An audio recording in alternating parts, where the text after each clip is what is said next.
Register birth and death registry also ene eyewa woda enunti Jacob na ema utinkwa ene awoda pa oni abusiafo ni nyina sense nyame enka ho na omma enkwa tenten ya ahoden ewom na chese ne mewia eno no okay anope na kwadwo aten o bosore na ema good morning da se papa se da ne da bo sorry die wo bedru honum no na kwadwo aten ebiemu na chese UTV utwemu a wo hwe bi wo nya kwan hwe nso ne obetie or the speakers esisi abonten ti na kwadwo aten bo sorry ye da se pa Azel Vogue and anope wadwudwi ne nsa no amamie no Azel a star for every story me de nije bo amane se Azel enye mfie nwotwe 8 years enti no ye promo promotional sales de ya pamawi a opese woto se wan so opese wo de wo fabric ba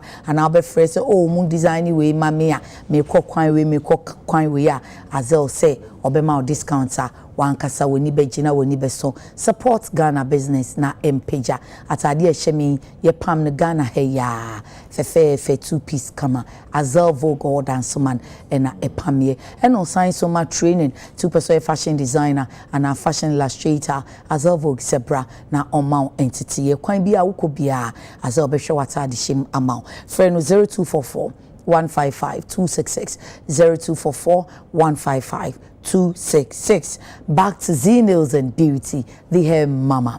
Eni papa jusio fe kama osha ahom kawom energy wom eno watade no so besisi so na ne bone so de eye enti bomodia na hwehwe Z Nails and Beauty aka the hair mama ekira kwan say TikToker Z Nails and Beauty na Spintex a physical location no Spintex Kotobabi Ecobank echiwa pe obehu abronsan a ewo onsa ebenkum so say ufree Coca-Cola runabout ba ebewo benkum so ana so se ebewo nifa so emom na se wo free eye sakumo no dia ebewo benkum so na obehu Ecobank echi direct eye orange building show no na nail section ni wo no ase no eye cosmetics and food supplement na nchen no abronsan to aso biem no eye okumanin kente by Z afei the next story building and then ye ase wo ni nyina obehu no kese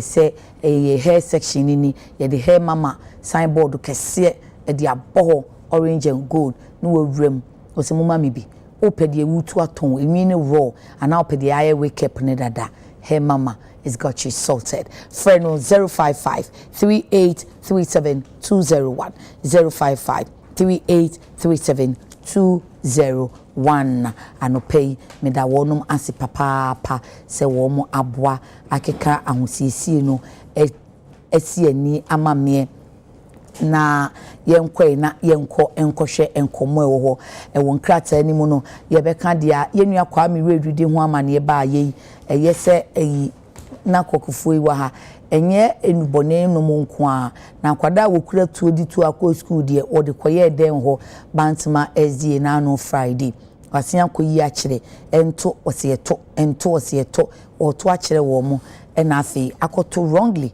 akogu akwada ba yi wani nyame nko a wankunu nanso wa ha no efise ne ho beto no wasai nanim amayen yebeka no saying afei fake gold currency bust BOG money boxes found at crime scene national security obeka ya on the 9th of February busu afiyemu ena Sapeman yehu ye principal video pictures no to so enye ye ba adwumadwa da say ya yesi ebi se munye na mo ameka nche say ye fake o ye nyeta ye ntiase gold bars CDC wom dollars wom ni ade national security say na be a fake die but e bi so ye yes o man ka say ni nyina e fake we are hoping say dodo no anana na wa high say we are hoping say dodo no anaye no na de ba ko a ede nkomo no be ba ma nkomo no aye ni kan say o si BOG o mo money boxes sika no a naka no a eya Bank of Ghana o mo hihye sika gumu na o mo transport ye no na e bi o scene ho a na eje die eni amahwa mbehu ayi nso sika ye di twa machine ye di twa sika wo ho o mu twa wo ho a ana omo di free baby na ba be pie honum no tete an investigation akwa akoduru sen ana mo say ye early days na no honorable yintim fojo na wo bi say ho asem no afei alleged cocaine at KIA yes na kokko ha yes also for tanda wanhwe ya na so be ye hye na che say unim say honorable yintim fojo na wo mo ahye da ye ni sa no honorable yintim fojo so de nka no hu ni asem na ne committee a wote so no no say ade yi minya intel eno mo say na no Saturday no oko news file so no mo say o mo pushi no say messages are host no me brapani Samson Ladi anye ne kenkan ye no na one sided ti wadwa wasori show ni so when you know sorry so tem say ni nyina aka ho ena Samson so kotwitwa messages na ba ye ni nyina adwuma ye din o no de beto no say osofo men shedan kenkan messages boni hu fi na ebi kura ho no mo a man kenkan nti eno nso gentre ha wo ho a aha nso ye beso ne fa bi na ye di sa enkomo no na no pay ene ye 7th April nti je mba ye no ene ye 90 days pepe joada say ya 120 days social contract no prince wey faguso na ye mfa no nyanti animu enianimu ne yanti mfiri wo say so far so saying bribi na papa kofo 2 and say MPP 2 ni mu na so far so good enti so far so saying kosenya na omuntete anu free wo mayen 120 days social contract about 26 key issues or so be address no watumi address ana owo 30 days more obetumi e dey address eno free honom lawyer Chumberima deputy DG Narcotics Control Commission. Nanaya Sapon, your special aid to Chief Alan Chemateng, and a Kamal Dean Abdullahi, a NPP communication team member. Moses Sanwu na say a sin way consul general. Walk one krame. I'm still a deputy communication. You are still a deputy, but why a consul general neither? Of course, yes. Auntie, any former consul general. No, there be say. Please make me communication. You want to me no. We dey just send there a boy with the command on no better support you. Nana, come on, you need one, come on, position. Me see. Come on, consul general, I'm a former Kaila. I'm called Me see. Come on, silent party. Obisu hweye. Emi obisu hweye. Obisu hweye. Obisu hweye. Obi ba tapem say dey na ba we me Obi hweye, unim so obi bo ko be 2 months. Oh, me see. The panic crowd no gota. No say suit. Go to say dey you focus here fi come so dey bo so. They become a in chum about that. Okay, that's no it's a say mummy uncle Shay. JM 120 day social contract no. Any no mesremu na yebusa lawyer kane say JM 120 day social contract no abem ana fe na ebebemu lawyer abem ana there be any uncle kama ho na obetumi aye assessment ni ye 2 year na lawyer nso ayi ano say yaye oko Saudi Arabia nti when this answer is obeka nokra na debe caveat na ode beto ama de pacho mo no issue ni caveat nothing but the truth kama akwaba mafio de ukọ ye many oh sao edanyame ase na nyina adom adom nti adom pa ya na also you discuss it me sit animu JM 120 day social contract and 90 days so you once no 26 and ya maybe yes in fact and 3 months exactly like yes maminchia ahefo and 84 so say your radio so na menka say Ghana bakupe. The only country we have mother Ghana. Na mestre. Ye wo mapon eda hono ma constitutional. Ehye so say ye nyina mmomodin say na beye biama oman no bekwanim no yenye.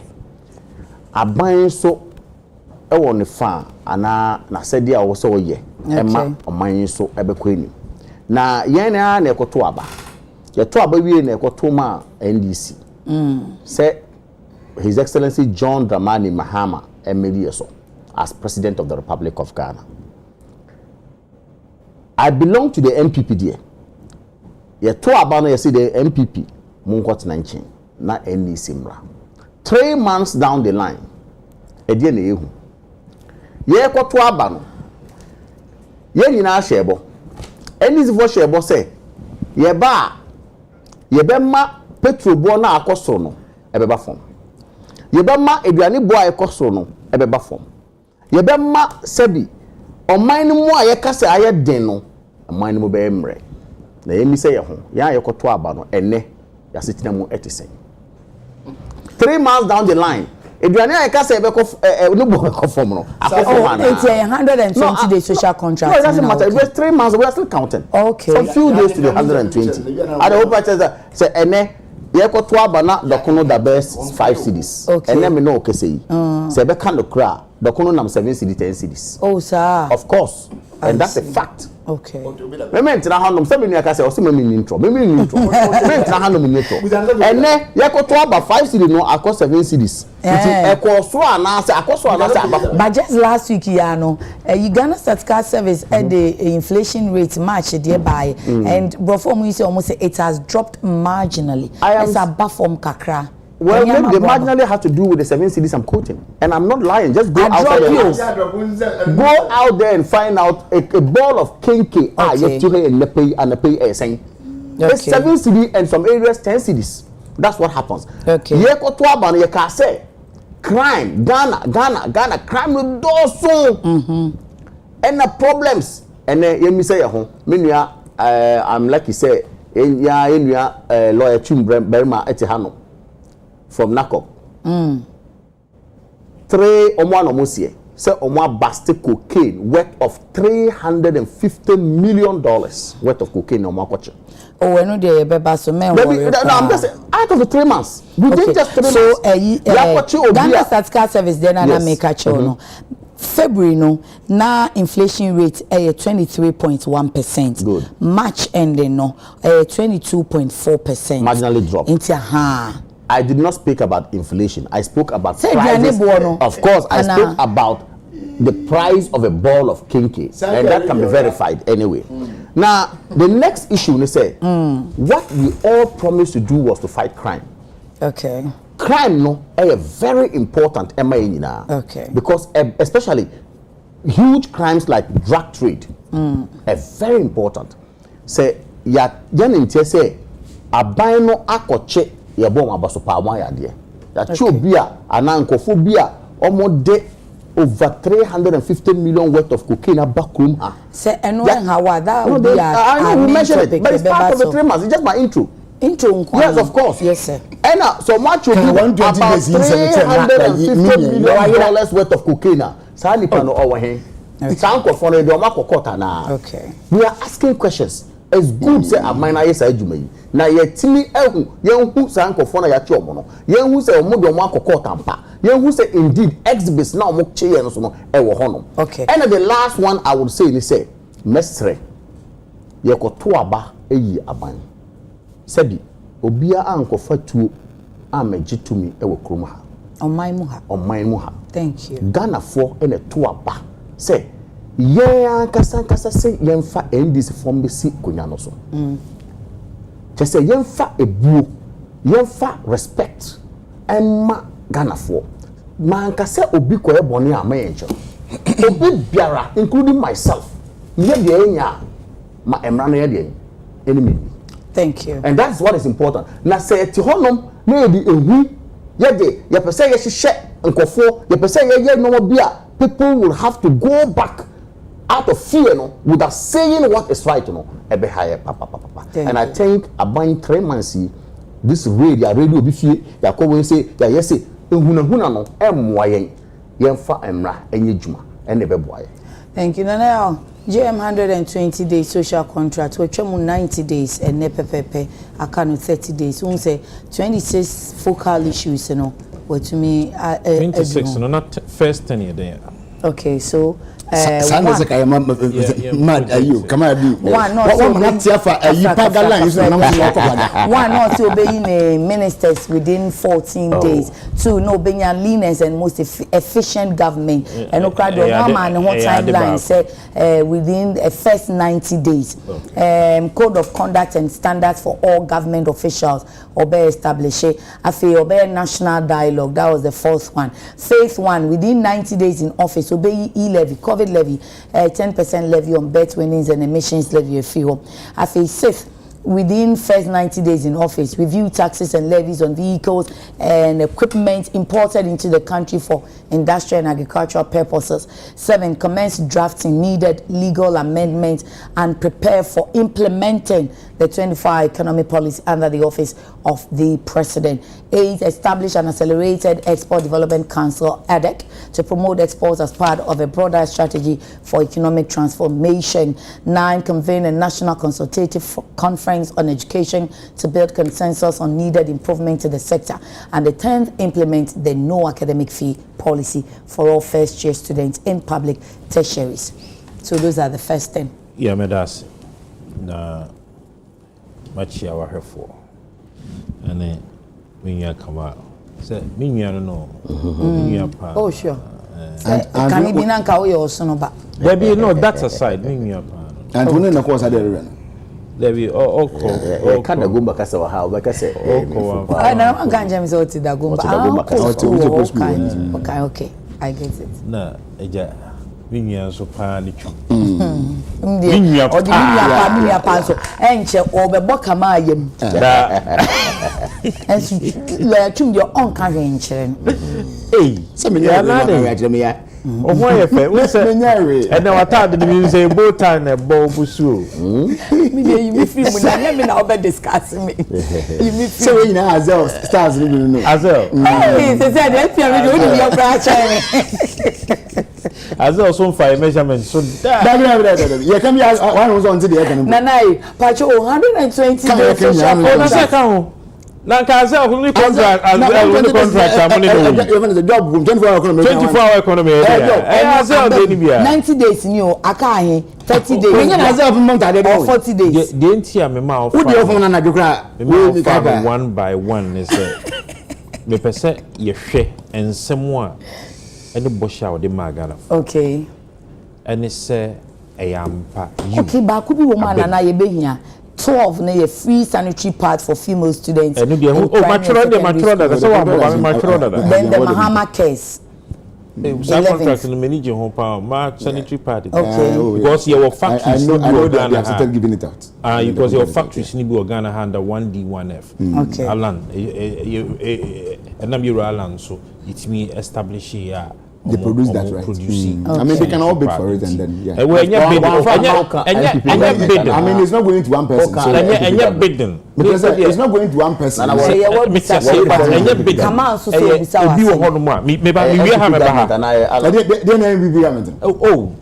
implementation of the policy. Me see, and one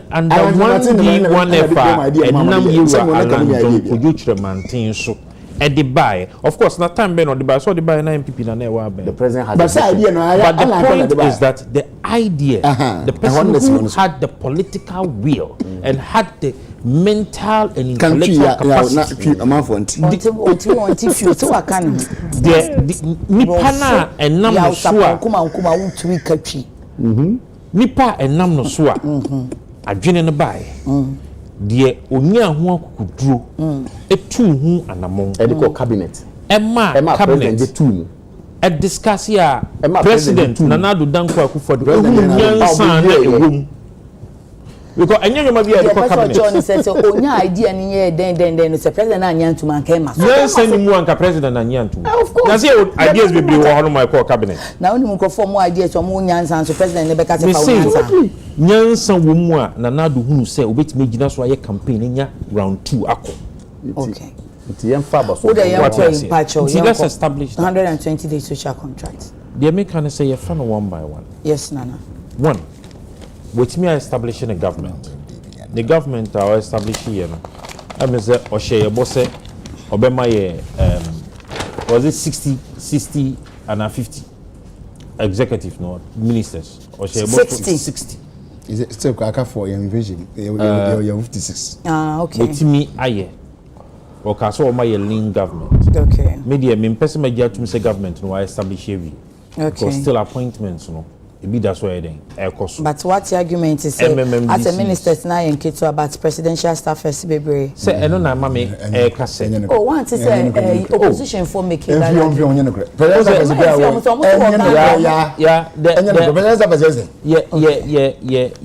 ka say be ka say asem sisi a ye nyina so bia because at the end of the day no ma appointments nyina awia Ghana for wo ho kwan say ye friend no ye kase ho mampanyini ma ye hunu nipa dodo a omo ye adwuma of presidency okay ma ye hunu nipa dodo a local assembly no wo so de o makọ region bia ma ye hunu nipa dodo a ewo o de ba bontin no o de be kire a ye be hu se e yampa you e ye link government ana enye link government that is something we ought to do adia ba ko a wa ya eno so what direct effect a Ghana for e ka ho asema wi ase nyina e bo ni dimpa eye sa taxes a otimi eyi free ho ene nyoma waye efa ye to ho ne ade gina it has a direct effect and impact on the livelihood of every single Ghanaian okay. Of course ye be born abaso waye ade e ba code of ethics me de won say nyoma ni bi ho no ma bia na wa antwrant ho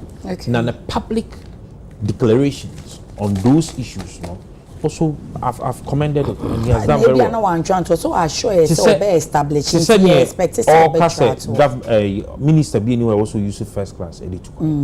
What you say? What issue warning minister na government executive be who say wo de ho akọ mining and sensemu obey you. You see these are issues that you need to have a political will and the integrity to state. You mean President Ibiama yenka bisada? Oh yeah.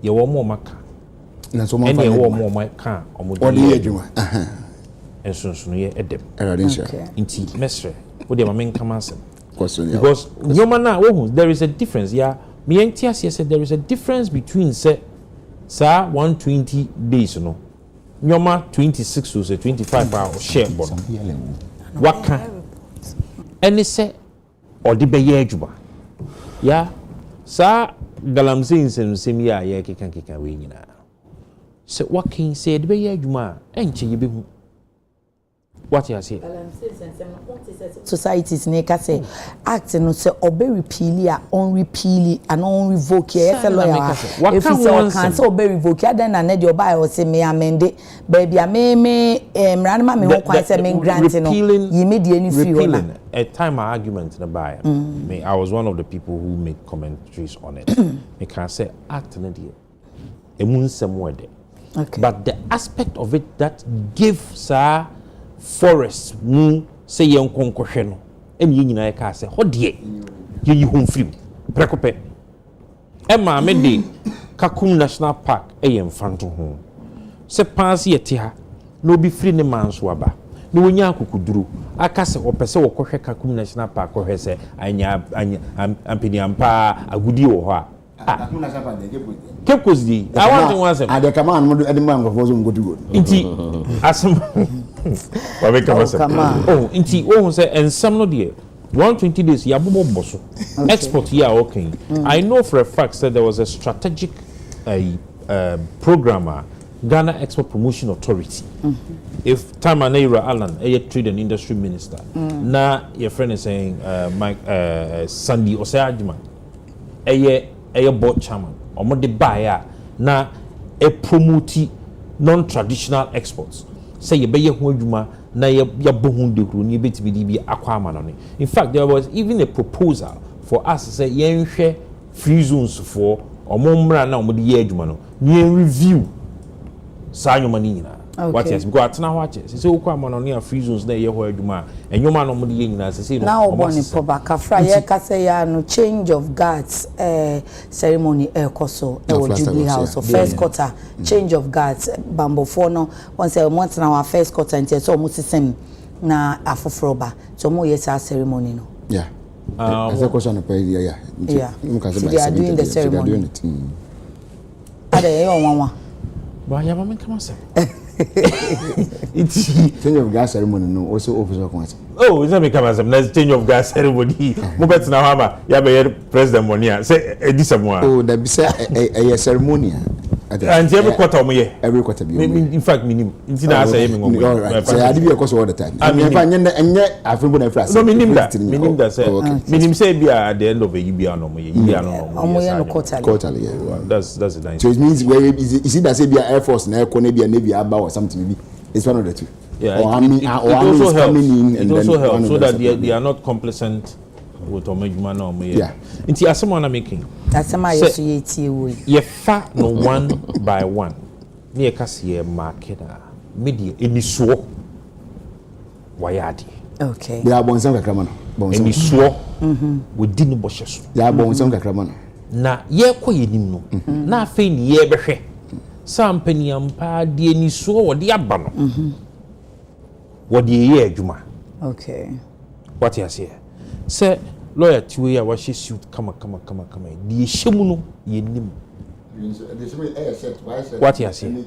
Inti e free say ye free hali ye kwa. Na se wo ra emi be hu die na ewom. Okay. Eri ampa say die ni ye hunu wa enisuo no. Enua. Na ye noa no. Nti sa no pese say oni ho an ye be hu. Oh, Debbie. So ka say ye free ha na ye kwa an ye. Ye kwa ye ni say fair 120 days. Social contract no. What's what fulfill it? They said taxes DC. I know that you can easily be told but that still, it is done. And I'm saying Women's Development Bank and then oh, and a long process. Oh, now because a long process or more than what's obeying 120 days. Or initiative. And then I make us say, well, yeah, or initiative process now. You have budget no more. You be okay. So budget no. You just cannot to. Okay. The scanner will try to honor.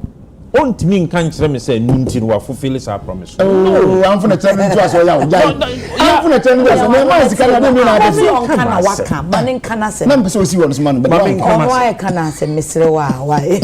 And then make us say ah na say you will be TV shabo.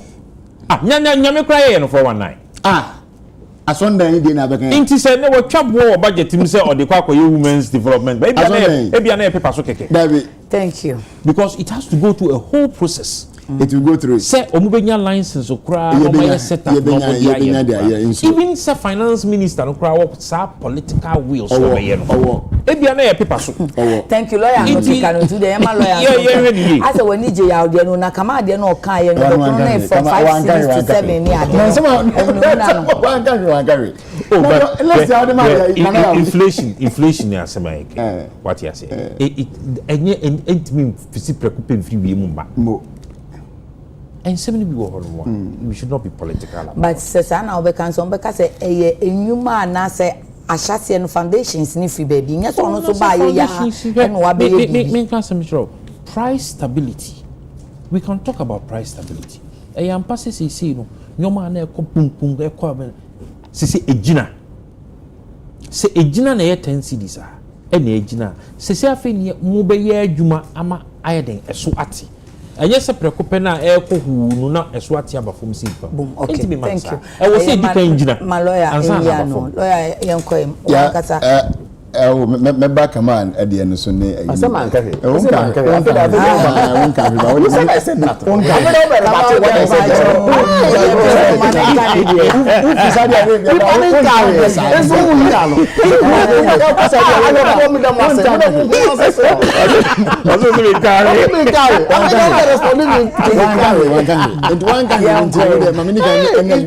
Okay. Yeah, I'm a banson no and I pay me man have very happy birthday. Okay. And one day on chief executive director for Director General. Only Director General. For birth and death registry. Yeah, birth and death registry. Now ono na you cross like for no same man in Kofi. Na cross like for no blood no can hear. Hey, Oman kan ni. Almost say we are politically exposed. The law says the president shall appoint the head. Now president shall appoint the head and to govern one them. Okay, but your registrar. Registrar, rather, thank you. Thank you. What does it know? I know the one talk about no more because if you have read your law, you know you make this argument. law no say the president shall appoint the registrar of that institution. Then I'm also initially government communication we can say what you obey the obey chiri answer no obeka say untimi. Oh yeah, you and na matter say be no na because I dey no say na manaka. If you don't want it to be na nka say your service you body man be head you. Okay. And say close at ni bi no be head second sa and yes sam ho a. Oh case. Okay. Ba nka na sa enti argument na mo yi eni nyina so bi about the ever no na ya anapa ya ro se ba kwa me ba ya so me tie na me wo kwan so ye se me am ne pani na se me sinya pa sines sampiale ati se ani obedu ani aye report na eja ko hwa me nam kwan so ba ya kwan so me dan ba mu se ambassador sampiale yeah 14th March ya me ne nyina ko show TV3 so lovely me guys just before the elections me ni share wo Metro TV premises ofrem you are doing very well. I've been watching you. I've been watching you. You are doing very well, senior. Thank you. I've been pay to say, I wouldn't be I'm going to make us as a fake because the way I as a dependent supposed to have. Yeah. That's the some quite pay because you legal pay because as a that's why I told them. Oh, man, Tia the answer Moshe. Tia the pay the Abusia with them ma or you didn't be behind. You feel more. I'm say last year baby no mudi 1 year. You. Professionals now. Oh yeah, and it's a professional forum. He's the one that led it and made it stand and you want all kinds of professionals in NDC. He did a very good job with the professionals. He led it. He did a very good job. Two professional forum, your doctors, nurses, your rallies near that din and professional forum for Baba Mounty. We stand where doctors no mount to stand here be any number in the end. I might well be asked from the mind and the party. The best way to put some funny cry in see. Now, yeah, I can say no. 120 days, your friend saying. Social contract. Social contract. You're 90 days and never. And that work no. Not say human as a cat and not Ediasa. Now 120 days in answer. But any customer say, oh, share and a more area tour. The Pumun the year. Yes, you never be a woman who come back to be answer. Na tira say what when you can say oh be there and they ocean na mo ayi retu a kama didn't yi and emfaso wonya free John Dramani mama aban so no 3 months e bin see that o se 3 months ya wonu akufo de fie nwotwi je mahama mfie abaso miensan ebubu akufo de fie nwotwi nya tiku ba bia I'm telling you oh it's true. Well, we the 8 years of Akufo-Addo's government is nowhere near John Dramani Mahama's 3 months government. Akufo-Addo's 4 years. Kai say in inflation taba single digit. The first 4 years, no. Look at every boy crying. What good you mabon for bro musu ya papa na be na otwetwe mo se na otwe me no twem mo ye kosi ni ye papa yi a ofri su hyen. Ohene ajekum. Yes. Nana ajekum. Nana ajekum kama. What dey say? Papa ni se mpanifo nya bobra akọ nimu aye niema sabi o ma ade se beda ne ngwa enti no de on de na ban de fato nche but ye fa the man one after the other during the campaign near rounds because ye kwaya Ashanti region invasion bi de na wote ne kase wa Ashanti region mahama ba ofri se no betwam kama di ni message da ana mo de ti wona obegu obetwa free se mu the next training allowance on tua ze training allowance on tua weekend di me ja me da na me da wa na ja me hwehwe TikTok use coffee videos ni yani kan bi da I heard ya dig mani ya am ya offer asem ni enu mu na videos de da John Dramani Mahama si adan and listen to you once we go to tell mo mani age abeto enyi na make me go listen to school da but eventually you betwem dey mu okay o ja say na o twem anko no ane say twem ni ye ni ka kan fam agabo na wani gba bada bi so okay say o ja say number 2 ye can say ye nuanom a ekọ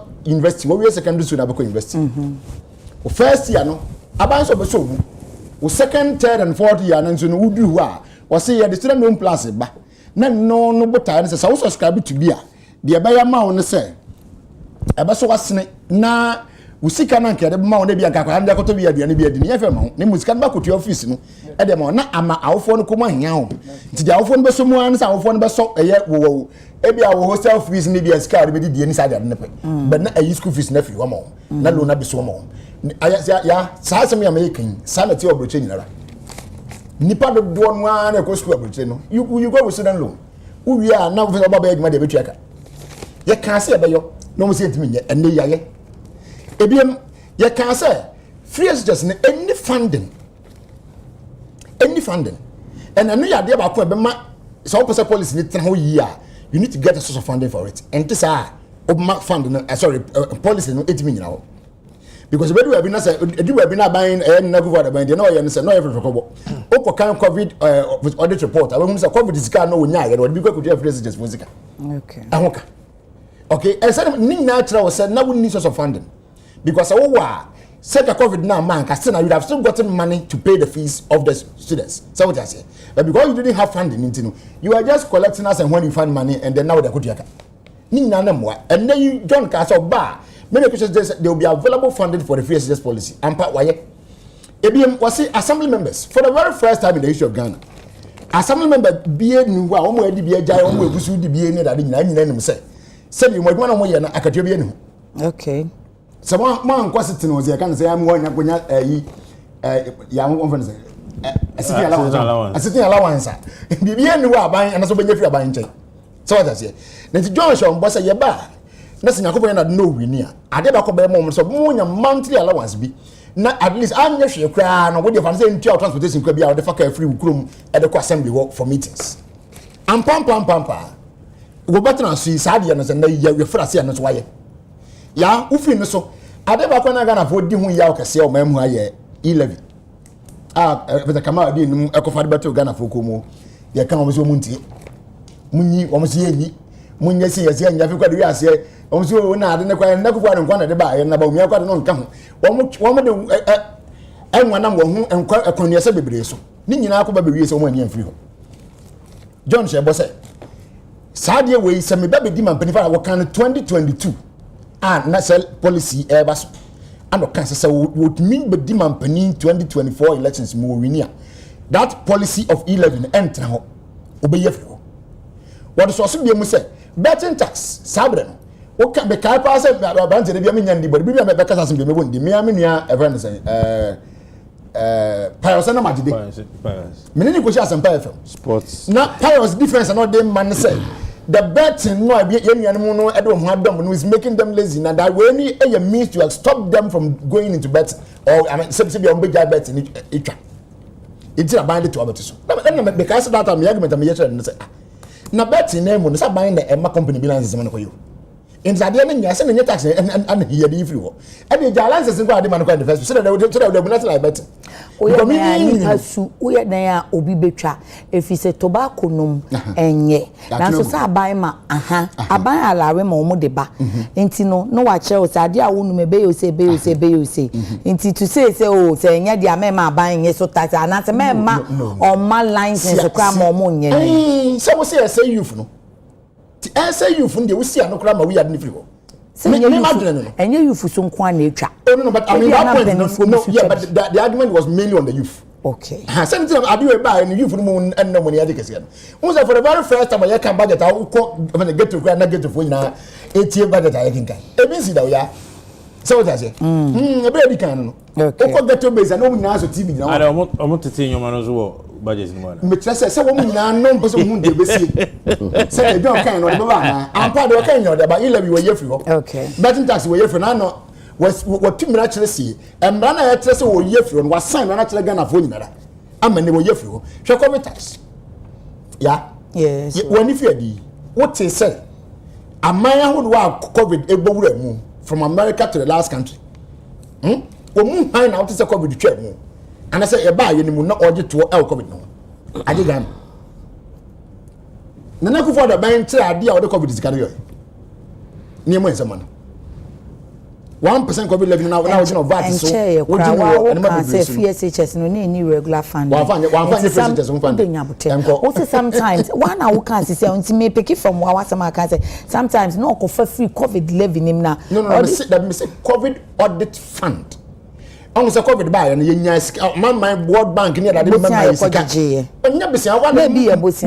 maybe a grant. Yeah, it says you can buy sorry, you boom contact through our auditor general. Okay. In the contact when the PM say, Sikani will be a buy as a kind, in fact, to be very specific, World Bank for no, IMF for first $1 billion amount yen. It would be what could free SHS academic year fees. Okay. So that's so that was not to say the levy.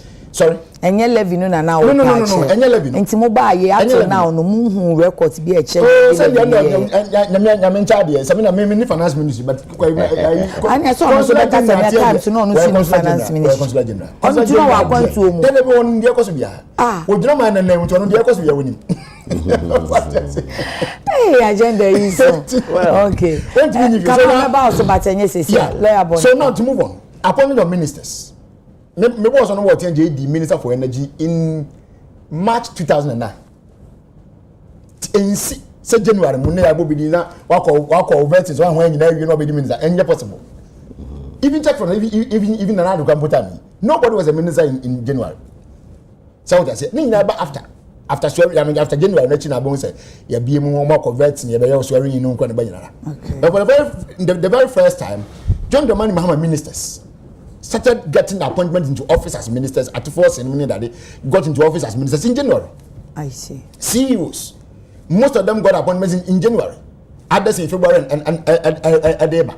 So what I say, it's when you travel, send some more kind Bierano and pam na Odiso. Them liberty to a 24-hour economy.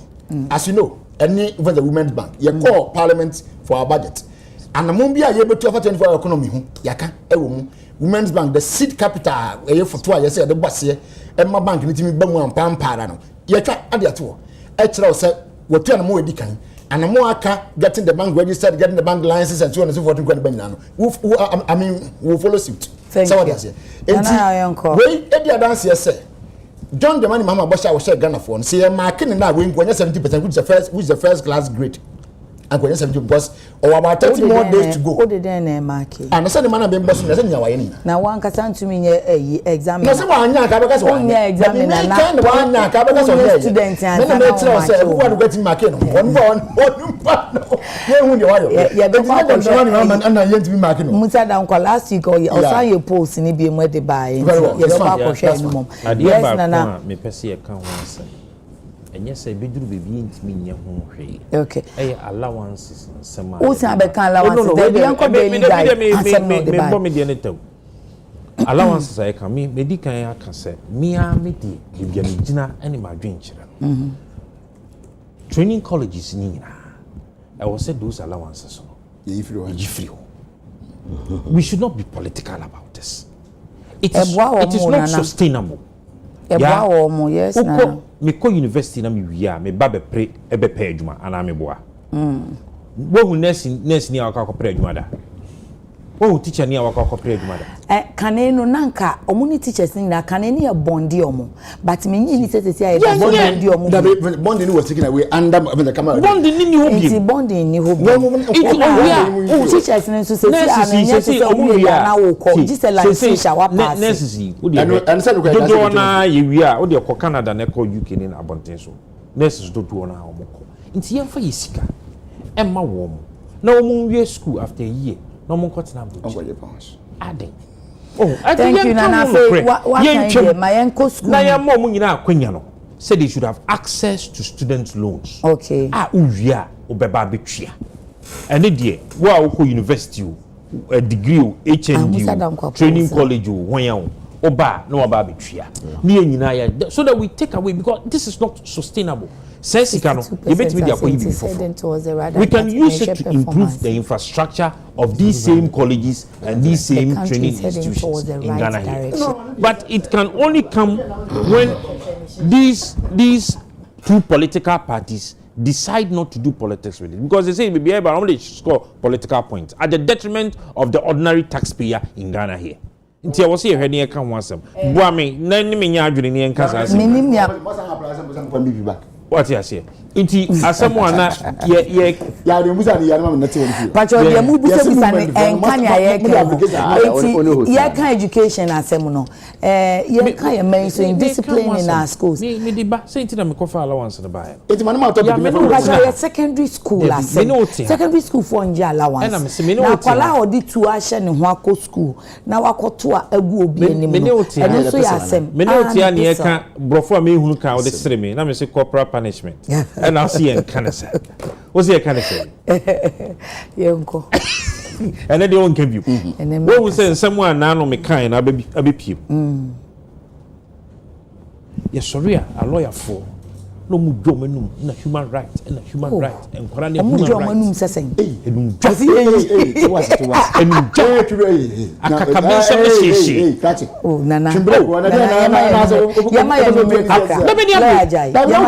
When it comes to these things, you would see these lawyers come and then say whatever they want to say.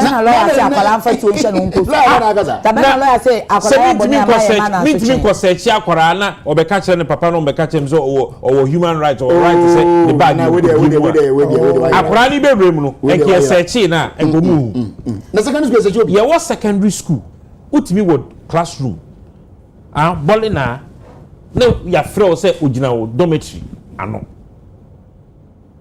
mo sa house nya ya line unannounced uduru ya ubie ma me ya hwede wo e say ne mo morning ntia yeah, quite say names at it. What you say? Yeah, names at it. From the information we got. Bantam senior high school. I know this school. Day schools, Mimi day schools. You're cadets ni. Oh, and then I said me a cadet. I was thinking say cadet there. You don't need those things. Me picture almost repeat come send him from our list. Ne you trainers no from Kamina Barracks. And I'm back training. Now, yeah, day students in Tamale Secondary School those days, classroom, na senior house master Alhaji Mustafa those days, near from Alhaji Mustafa. Na munyina mujina mo bag ye be hwiri nyina mu. There was so much of discipline. No. There was so much of discipline. That's not that time was not. So much of discipline. Nothing to do with you would not have a student even come to dining hall. No more day a fork and knife. You might I know as well now we can under to can you me fa bi nko oni mi usu let me fa bi nko say e be very sharp na choman kra mo friend is saying dining hall perfect okay ogina entrance hall na ohwe o fork no ne wo knife no say e too sharp o fa wrem okay enemrim bet me akasa ko inspecting enkura no eyoma I don't know what kind of my to say jama schools no almost headmaster no ono hu sese teacher ni no hu onumu no na say emu akwala o person che sa asotwe ade be ma akwala na se wo be na na wote no NCCA se akore twum na se oye eniammo ho nsemo ya wo de hwe camera ye ni mu wetimi atia oh Mr. Mihu bi ameye I hardly see them. I'm telling you, Mihu akwala na o say, hey, where are you going? Hurry up, cross the road. We have brought the issue of disciplining our children today under the shield of infringing on their human rights. Oh no, but that argument don't make it. I don't agree. You can choose not to. Into the me shasi no, me di lawyer for ne shasi because obeba be defend this. No, but this thing the way they way defend. Into what you will say human rights be anything I see. Because we do not have the teachers and the guardians do not have the balls, excuse my French, to even discipline enkwara. Na nehwe ko classroom ne ko enkwara omutiri nwia esisi omuti so a omode ko kotena classroom so omudi suani. Na wa hwe nso say times ne nso you say be say no na say no ni tuotuo yi. Eno ni tuotuo yi. Say ne ya bagim bro ni tuotuo yi. Okay. Abegimbre no. Na all time no obitimi di second crash no back class. Ebi amanko make school ntimi hu ne sa. Oh, ale na girls school. Na say me yere ko ya asantoa. The level of discipline na mona boys ne Kwabuchi. Mobage. Yeah. Say Emma say we share videos last Saturday is a Friday. A year be almost try the bar a social media. Na Emma nom red oba besia young girl. Ewe ye be. Ewe yasi. Small of social media reels I'll look for it and forward it to you. Na waka na ba besia waka. First nka yin say mema na but we show more ultimu so me secondary school for. We need to bring back the love for our children. Why na this love ye ne me beba? ene wo Okay. na ye tia wo mu a ye tia nkwara na omo dis human rights and sense no There be until say school na yentimi mo na efie nso wo fon so ntumi ntia wade. na school no are or spending most of the time, and I keep saying it. Now, they spend most of the time in schools than at home. Unyi ni so Me di traffic. and I'm sad ye ni so Lawyer, ase ya APC. shift nyabote and I'm sad ni so ase awofo de wo maso de nyina so akoma teacher fo Say ye de o masudie ama o ma wo se ye ma o mo sa tumi no asudie no eno edanko na de awofo de omu ni asudie ena ye wo tumi na ban be revision wa lawyer na me hear example lawyer free fee be 530 and she said time I will be do fear because I say nti teacher nko na lawyer free fee 530 or 6 eh Me obepon adwuma o sabe kaba obepon adwuma be 5 opon adwuma 5 na eno ye adwuma se wapon na nsuo afi no betena office aye paperwork eno no be free ho be 11 obeduru fie be 1 obeduru no na ne mada what you say obenya ntina na saa no ye patch say yes parents unim say me training me ba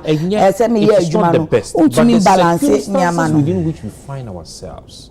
We should give that authority and power to the school to instill discipline in the children. Lawyer. You see, I agree with him, sir. You instill discipline in our children, whether in the house or in the school. Okay. Maybe I'm not doing yourself or to say lawyers that back the human rights. I mean, human rights in Krampuna, I abortion. Let me ask him, human rights Ben was as you absolutely. Now who says human rights na say baby e need dodoma and akwala e wole dem mu krampo ne ma make you should know this is my rule me ni fee abetwa rent yeah me ni fee yeah kwaje that can be a enti ma lawyer so o ade ni nyina kwa na nyini nyane fata wo me ba fini kan jese ba dem ma mokokoko I mean o fi no da o kwa o ye lawyer fi no da na me ka se mi o fi me se na Nigeria for move sorry as this my father's house. You to go to your father's house. So I mean, I can tell me that, but I mean that is just by the way. I believe in say you better discipline in Yama. Emma ba except in penisa ba na hu makramanka. Yeah.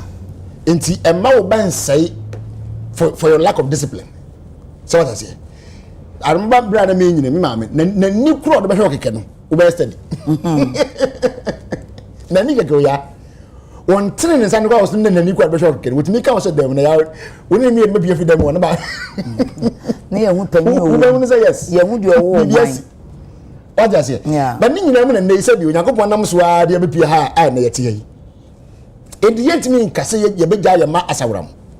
Nanka, I don't want pet, I don't be no, we can't do that. Okay. Sakwalabatum to Adiakom. So story meeting, yeah, I heard something, never program say. When Nimum Posse, never for me, I quite school. Definitely. Okay, wow, I stand to be corrected, but the material says, now say, never put a sending passing. Now, never knew what on the Koyi. What is true of us, no, be a young crowd will be correct to me. All right. It's at the sound pa. The air important is never correct to a question in passing. Only God knows. Because for a father to be doing that, just one person about being maybe admitting, it's not this year. And got to open. Some of and person. Okay. So what I say. But for him to have done that in the first place, which I say, well, the idea is yes, Aqualana should be being encouraging and confirm free. Now so, you may have watch TV when you say you do two movies. You should be no jump no busy or busy where I say. Empty or master the Akoyabi at the Akoya skills and be at the Akoya school. Okay. All right. And this these things you don't keep it at baby akwala sabet asuso. Yes, why police need that one cox say when you fe ni ati bi akwala bi of course yeah. Wo sha say your license to ma say papa na eja hin na say wo dey to because na enwan say dey bi ankwada na hunu akofa na akofa wa. So e was certain bia wo dey to baby a wo pe na wo access to.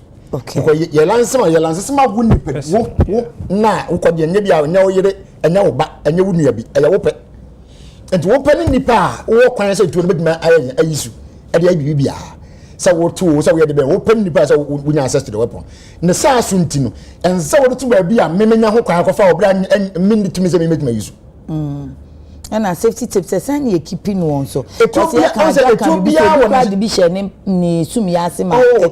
depends on you the person. Okay. And then we say Debbie because say we for me. I mean a very civilian I wouldn't to whom the other do. Mamba wouldn't it won't the other do. Be careful when we just have a pistol that you have gotten license to use. Mimi could be different. I'm very well trained on weapon. It means say the messy kuta weapon. But what wouldn't send entity any day? You best say police for no so more license. I'm much any pan say oh, you better somebody say I said wouldn't say me the review. So what does it mean? I chose 3 months. I mean, I had military training. I listened to me. Training baby also no. It will I wish you be not to be continuously. Say they wish you to put that. It's in India. Say be me no to wouldn't say him the enemy. Okay. It's a 2 kitchen in Yadi. I did a flip in the agro. Could take it out and then film pocket because Empono it will be why I persons now. To do one do have a neat safety touch. Safety catch ni ade bia woto no a exhibit with me piano with the lock say what walking pa umi trigger na ento okay enya pese bia na obi e be bia wo de no na se bia kwala na papa no de na ye de eni bia akwala nya koki se nkrim ma ade ni wura mu no we anyi magazine no free mu am meet aventa catch you back the next thing on the trigger no over be kunipa and the boy will not have that knowledge say me ya de me say no apeke weapon na ko secretary no also akoche chamber no and the ones also ni say wunya to a self machine gun wunya to pe na asaf for asan de akoche e to say me atro gun say to be automatic loading omukra police for create me trick you sa de need to be trick you and it be bia wa hwa ko police station you say police na be gina bonten na me to so no all claim etu ne mpo da amori na akofa na obi enfa ngwa fa na akofa de akwa adwuma no akofa de begina bonte o claim mu ansana wasad na yes we bi so de because e bia na obi de akoche what does it and nti ye be stress ye ma no de enna no tv ni ne ma na mo hwe no ya they are learning things that me ya bre no so ye nsua ya bre no so ye nbi ya bre no so na ye tv ko he no bi fie and go out no nyare because na unyare and then so I no need 2 years so kita tablet that is and no me can be cartoon and ma bebre wo cartoon ni mo awofo no kra unyawe na me cartoon ye ta say na ye cartoon biara ye Captain Planet kra win the fire water kra na ye mpenish ye share that problem for you are not paying attention to this but and then you cheche pizza back with the free by the fireside baby shifo Sunday journey to the west what do I say we are not doing this but then you are not saying my yen sua bi mpoda na say yen nim de and for that reason we have to be careful mess parents and say awofo bia wo tuo ewo nchen a waje wo tumi en tutu kete tuo so wo safe can safe bi ewo free a fatum emma etuo ni meto akwara na kachi akwara na beti menya nsa afa na so tene nsa beti so okay ana fa person se wo sumi ase okay ana make an say wo skills na e be different to ya se me ma na tuo ajanum na wo makoje ne fo se be ma wakoji tuo no he necessary wo kra no because so I'm still struggling to understand okay, the da akwala no betimi akofa no ana ma tell say de me meti ye ne se wo se na ye se wo se ne papa mpase ana ko yi ne papa kra ni wonti ne papa na se papa ne so de to ho no wa hwe na chi ehun se akwala bi ya you see you are letting negative for your own child say I am say who about be intin children are so inquisitive exactly and it's true and the discipline ya me can say okoye de papa dem okoye de papa no mema we mfi say tete no asema na ye ka no onu papa nyina no mama nyina mo dadan ba ko e bi kwa na wanya ne yie na ye chire first na single room na crossbar na twam nti nyabo chire ho no it's true crossbar no ho asem na making the crossbar na chi die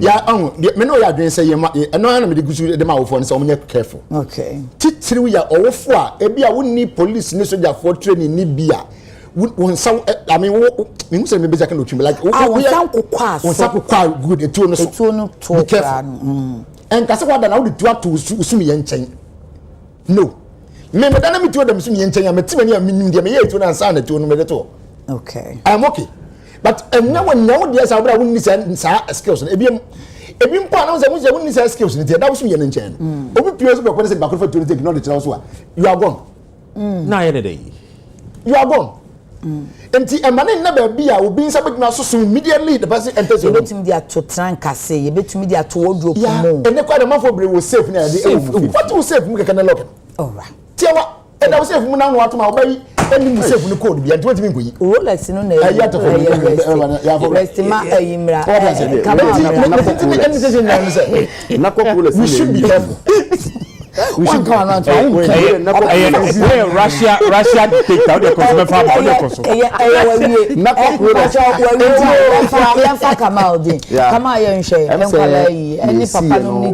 Was indeed a very sad situation.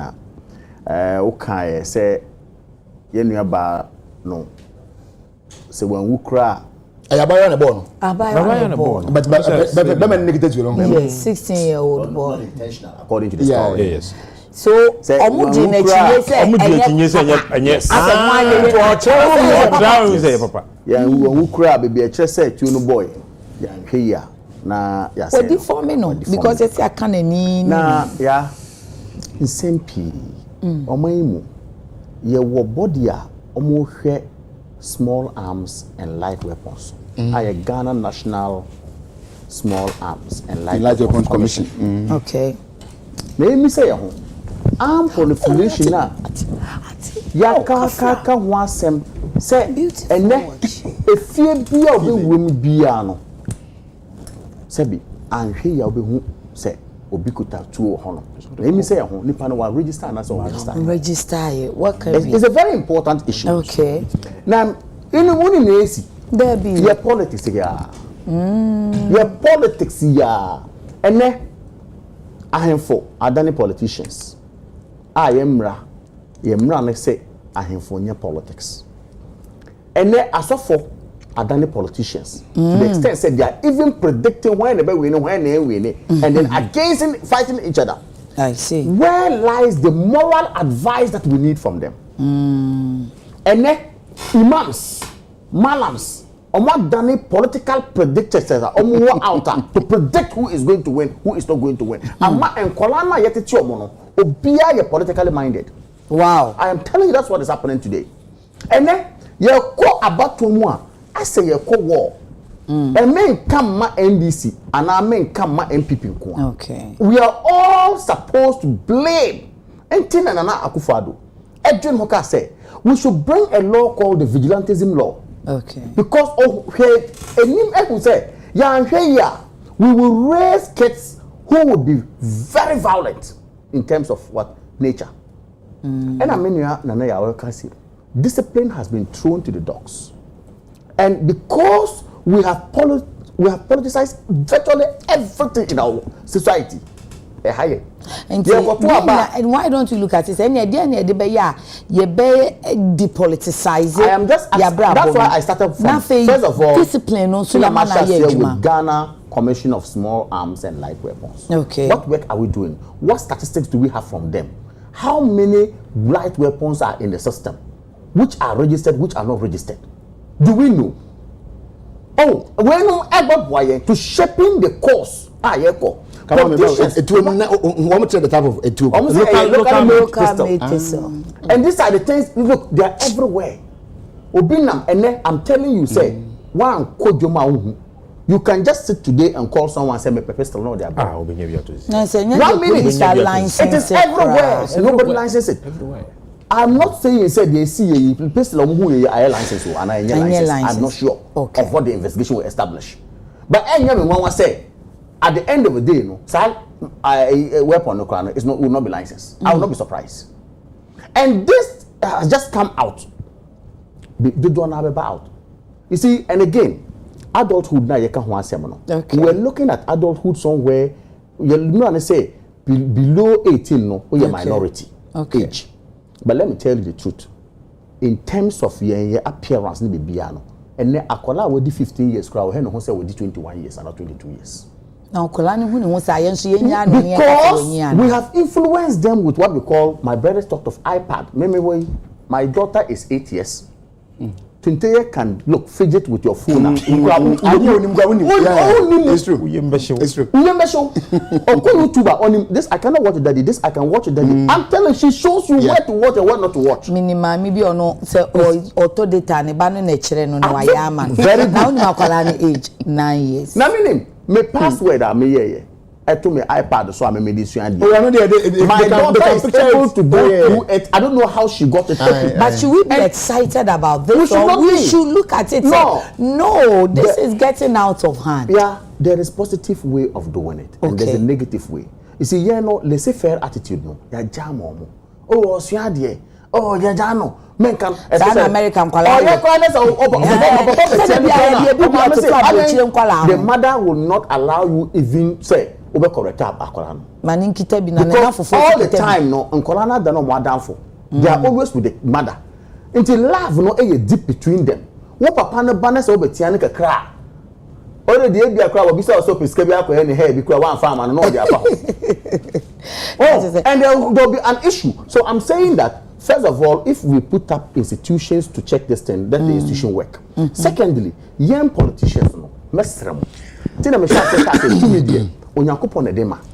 Ofani bank and odema. Okay. Me danyame say ene Ghana's constitution is over 30 years. And with this 30 years, no, we have been able to nurture to a level. And I mean, we are NDC, maybe MPP, we see a movement for change. When just say, we are enemies. We are shaping this country. And but shaping this country. But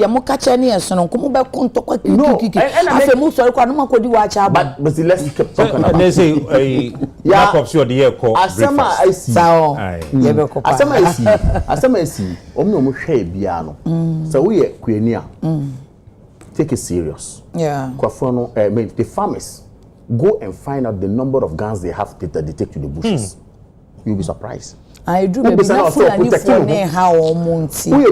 it serious because your children may go and find where our weapons are to. No matter what. Inadvertent. No, what they are baby. It's a mess. Nyina say they say yen hwe se ne be ya ye bituma control the arms control in this country. Say antimi anye ne sa. They be say nim no. It will be too bad. Thank you. For all of us. Okay, thank you. Yeah, a friend of courtesy for boys and girls. Sadie say be who say we school. Keti no. Omo nkenkan kwa na nkenkan. School no. Na ye see near Wednesday bia na ye worship. Okay. When there's anything school bia. This time. No, Friday bia so. And na ya wo beka say human right. Beka say akola na ba school enye force say wo do religion e be shemo. Mimi school say. Are you sure that is really about the school? Trust me. That is what is happening. There is no discipline. Wednesdays na yeah. Fridays na ekremofo no so mocks na ba. Because they are not able to gather all of us. Dining hall, we have thrown morality away. No, recitation, no much no mocks, no. Yes. You understand? Yeah. But today, we don't respect that. We have thrown God away from our schools. We have thrown discipline away from our schools. Because we are civilized. Because of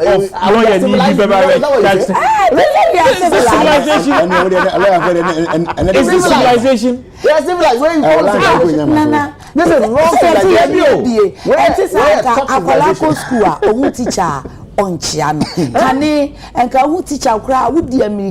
Na say a good afternoon.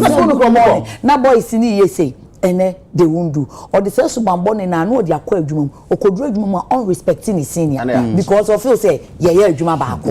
Enti no me your colleague. Enti na okay my first nka wo hia pani a man pa good morning o me catch me say me bank cry fofo me kunu ko adwuma na me nya adwuma na me koja na me do be good morning ma good morning one time me could tell say lady this is a cry you don't greet like that. You see that the woman didn't even respond. Yeah, I felt so bad. I was like, no, this is a cry. I won't know about things. So my YouTube inquiry any pills. The age of those kids. 7 last time gang rape case here by 8-year-old boy. Na ye susani edi 8 years. Na ba cry ko Johnson cry na piece cry yim cry show. Okay, na say they see wo akraka. The odese kind no sheninya. Okay. And these are students. And also, okay, discipline no has been thrown away. Into the gutters. So I think that we need to revisit the issue about discipline and how we bring God back to the schools. Okay. Because we and I'm say the yenuanom so mo hwe ye ni bi kana afei ye nhwe say ye beka gold bars no any cocaine saga na boom ni akane baako na idea sorry so Anasufo says I commend President Mahama for e-levy finally being abolished. Greetings to Richard. Nathan Adongo Good Abokobi Primary School. I don't give homework again just because the pupils in the school say they won't have homework again. Go and check, and if you don't know and you give homework in the class, no student will do it. I suppose Nathan is a teacher. No, and it's true. Shama Baid Nabenya, please JDM, your humble nephew, late Maxwell Mahama, died miserably through illegal mining fight. Still, the Galamsey is ongoing. JDM, Strongly. you have only 4 years to go do something. And then Wiseborn, Wiseborn, you'll be there. Eric Baden, please, is it true that Ambassador Sampiale is dead? Sadly, so yes, Kafra. Co-Mensa Pillar 2, Dom Kwabinya constituency. Oh God help Ghana. Galamsey has destroyed our cocoa farms and water bodies. Ghana Asembeba Debbie. And then YBM Enewaha. Mo talk credit in Munya na high talk credit biawaha. Chris Pofufo, our youth of today are becoming unbecoming. How can a senior high school student go to school with his father's gun? This is serious. By the way, greetings to Honorable Richard. Okay. Enti yebeko Kamal started, you pick the second topic. Lawyer good. Yenka tu ni mumu. Na no 9 February no Sapeman incident no national security na no em so mo every media no e ka chomo se eniama ni bi na e fake gold bars ni sika no na ade ba ko a omo kohu ye omo nwanwa yen nanka ye mum na be ye nwanwa mo so se ye mo wan se money boxes adaka ye amo hwe yes ka ne gumu no ebi onu mo a eye omo brofo no exclusive to just Bank of Ghana. See Bank of Ghana ejapade ene nso nkrofo bi anya omo de saa niama ni bi egugu mu na omo hu ni se ade ne de eye syndicate ase ye kan no na ye nwie ye no na kokofo ya chiwe saa kokain saa flight ya yes oba be ye ne tai ye se wo be ye den ya honorable ntim fojo ehu ya oti aye na so yi enu so ensem no ye be kan se okay so my friend the audio in phrase okay honorable ntim fojo was wrongly informed. How? Okay. Flights no board, you know. Or my flight number. Of course, yeah. Or say, but I'm woman. No, maybe it's not. You make a submission. Come on, send me to wrongly informed. To what say? Okay. Come on, say, or my own say he who alleges must prove. Into also a wronger. The flight number no the and challenge say it is wrong. No, the flight number may challenge it. Okay. Because you assembly system can make customer. Okay. Lawyer. So one, me who let be a yes one natural say I don't know say no credit. Dated 2nd April. So what the chairman of the Parliamentary Committee on Defence and Interior asking that NACOC national security near that for BNI or NIB. Yamrame briefly committee no. On no me and some back aye dia wo kan ho asem sika ya Sapeman incident ba kon so ye what's it dia ya ikukini ya chain what nefita krade ba akra ya chain what Cape Coast pedu dia no and then ya ba kon so ye flight na e ba airport and you know do not sure because I heard James Agaga speak to it say it is too early to ask for that. For which one?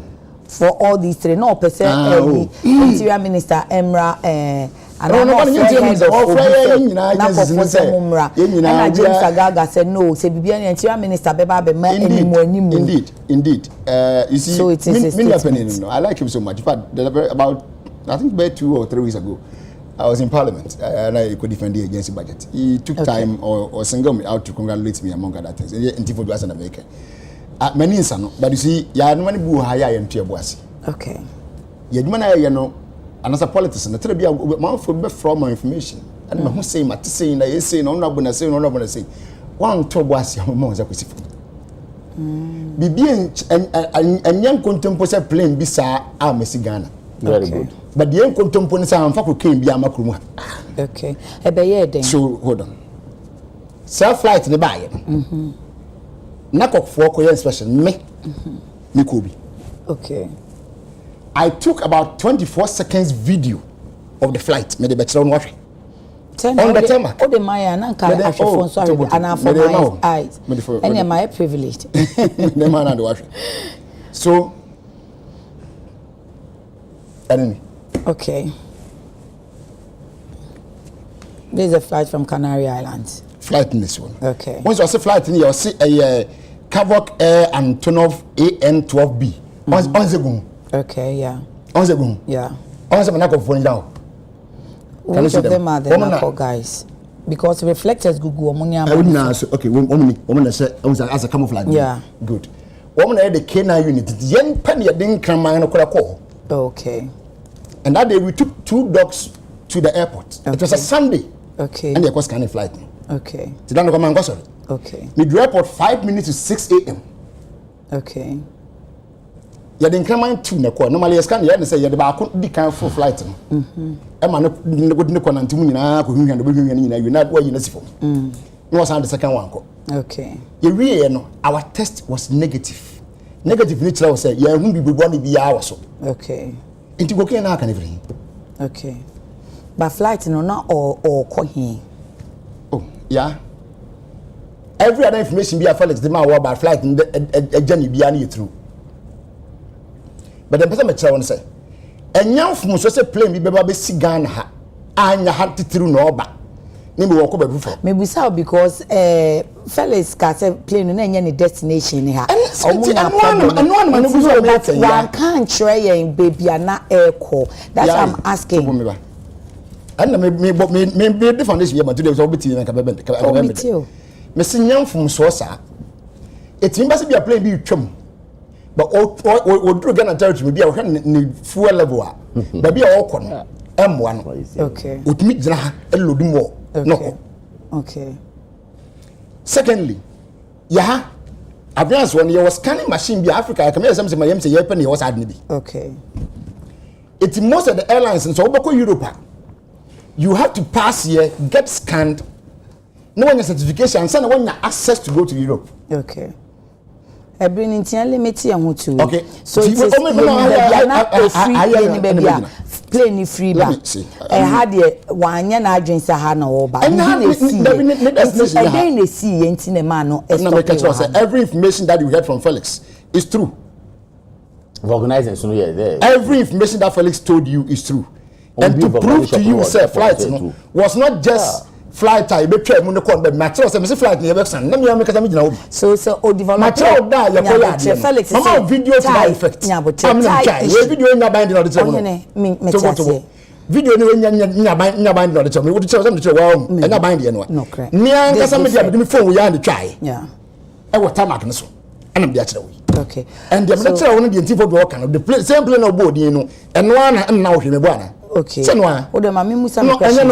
O de mami musa me question. O ya no mami na ye bisa question. Na say lawyer woni misa ha mimi answer question. Maybe bisa question. No, dem tell you tell na media.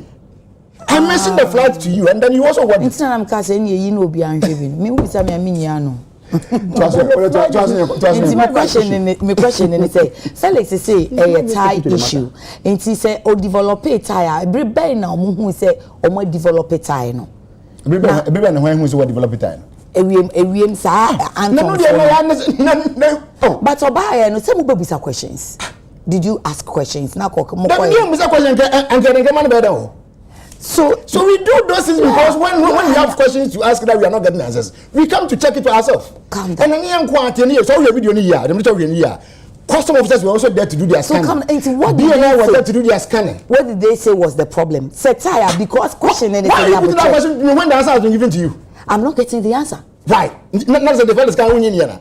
Debut, I'm asking you that or develop a tie fault. And your then land day. Yeah? Yes, sir. Me say, the flight that you saw. Or the landing now with media. The flight was there when because time is now or the bell. I don't get it. I don't get it because the issues of okay.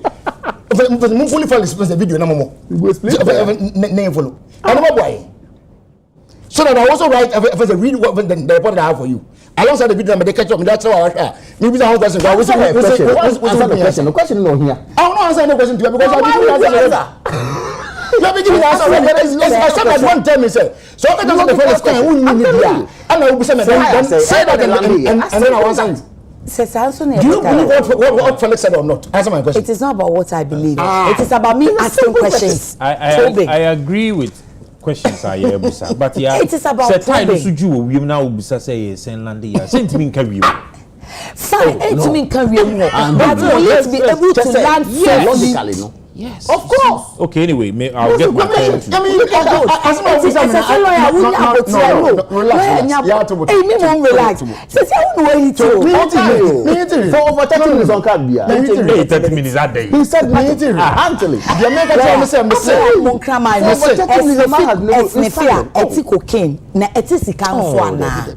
the aircraft didn't come with anything, man. Don't believe in this fallacies now. I was there.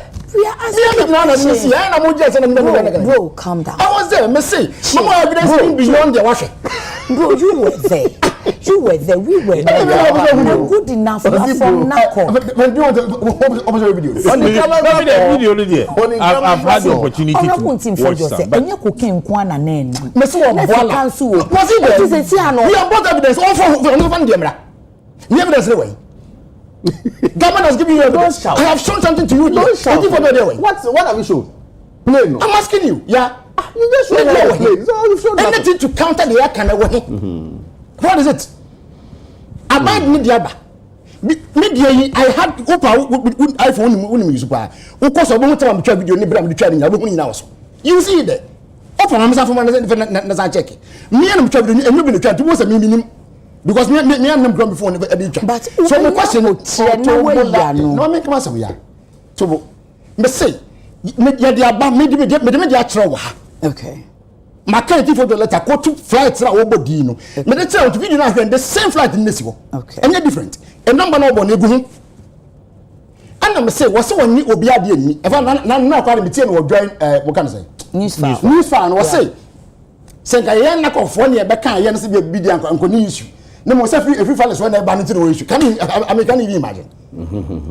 Can you imagine? Self-Alex na can into na where all these institutions are part of the executive. Na kopo bi na bio national security one yen na executive no. And executive no kasa mafo be can be see there. We say no win me. Could it be that can you imagine? By the time 5 minutes to 6 now draw no, what would have happened? Every anything na or say menyin ye koso ni. Asem kranya. Ani asem ne jaye kese pa. Tell me. I'm listening. National security operatives. Okay. Customs, aviation security, NACOC, BNI, agencies video na afia nsanko fo nyina egyina ho. Woman asked reflected, so I told you I couldn't make them out. The differentiate NACOC furniture they were wearing camo. Okay. Me trust woman say camouflage na any K9 for na dem come and buy. Me can say njiro. Okay. Okay. Good. And I'm so one more safe even customs for both some come be uniform. Who say video game see I was a custom for be akokoto plane na say I was the machine first plane na say scanning asing na. So the plane was thoroughly scanned. Tinie. Me say at the end of the scan it was negative. Okay. Now we want to be anymore. Plane if you had a call here. Because I had any destination. Do you know where it went to? No, I've not. I can see that in my report now. My preliminary report. Okay, check because it's also important that we are able to locate where the plane finally went. The fellow said that in his report. This country, no. He didn't tell you where. Only aware. He only told us where it came from. That the only way they stopped didn't tell you. He didn't tell you where the place was. No. Every time somebody video back. No, you must air condition. No. Some of the things I will not just let it fly. Okay. To be able to make your case strong. Okay. A very reasonable sell. But now born on the video. It's about 2-3 minutes. Anope ya boa. Ni letia na ye di ho ko wo bone entia. Ni abetra na ye ka wo so ba na so bone ba. Time ni ho. Time ni ye dia. Yes sir. Okay, that's fine. So any day we say the anti for do ka kire wo until he is able to prove the ye can wrong no. On that one can. Okay. Minority musi ene mo. Ye de emra. Okay. And a church man. Okay. Ye de emra so and a man so. Na Osha 2006. Na tama Yura President John Ajikum Kufuor president. Ye de mra bi baye a ye bo sa mra ye to ne din Whistleblowers Act. Okay. Act 720. Na sa Whistleblowers Act ya 720.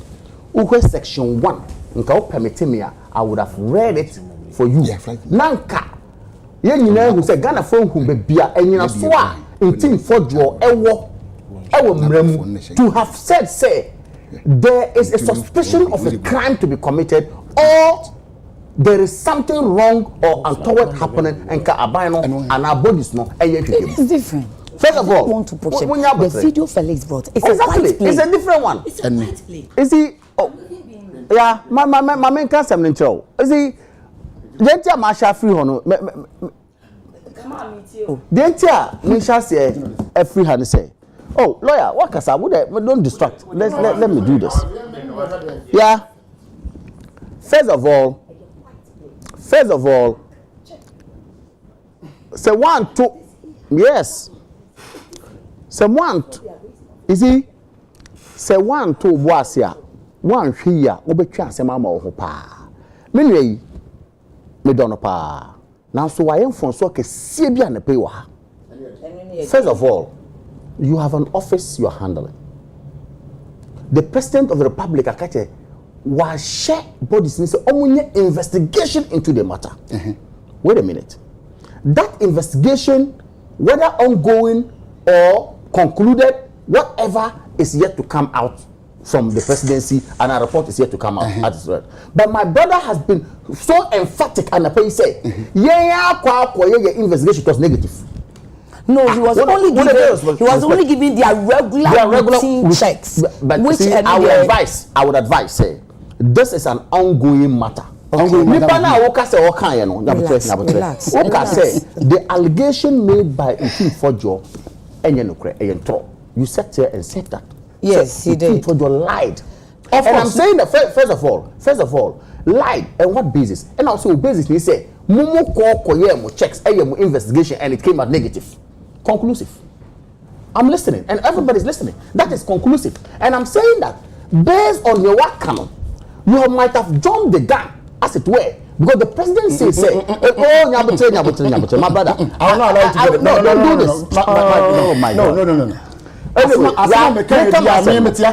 of all, Ntim Fodjo Onye Fonsobia to have brought out this matter. Nobody's saying that. Nobody's saying that. But they are saying that unfunny evidence. Because Emrani that is why. Listen, it's in the allegation. No, ne prove way. That is why I cited Act 720. And the answer that you should not prove evidence. No, that is why I cited Act 720. And that is why I'm saying that you could have allowed me to even read section 1 keke of the act for you to know. Say, so read your own. Very good. Mistake one and say.